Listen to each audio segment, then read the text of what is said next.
One of the main barriers to achieving universal access to water and sanitation is inadequate financing. This has been disclosed by the Executive Director, Uganda Water and Sanitation Network, Unia Musazi, at the annual Civil Society Organization Forum in Kampala. We as the civil society organizations, we are trying to put our voices together, and that's why we're meeting today, where we are sharing that annually we invest close to 100 billion within the programs that support the access to servicing of clean water and sanitation and also environmental conservation. Unia Musazi says the country requires 9 times the current budget allocation to meet its water, sanitation and hygiene targets. Unia Musazi says 70% of Ugandans have access to clean water, but 3 out of every 10 households still lack this essential resource. Every 10 households, 3 households don't have access to clean water, and when it comes to sanitation, it's still appalling.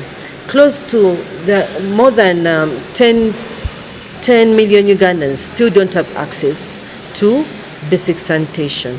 So that's why we're deliberating in partnership with development partners, with government, with the private sector, to identify the challenges that we still have to face, to address, and also come up with recommendations that we need to put in place. Another significant challenge is the limited capacity of local governments, particularly in rural areas, to enforce sanitation policies. Burden of open defecation is 8% in the towns and cities, and it's at 16% in rural areas.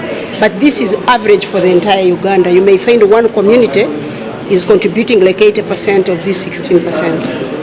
So that's the biggest problem, because I keep wondering, why would you not go to a pit latrine? But some cultures forbid it. Many districts lack the manpower and resources to monitor water and sanitation practices, or to enforce laws such as the requirement for households to have a latrine, despite having over 170 member organizations in WASNET. Only about half of them consistently report on their activities, making it difficult to track progress and address gaps in service delivery. Sudat Kaye, UBC News.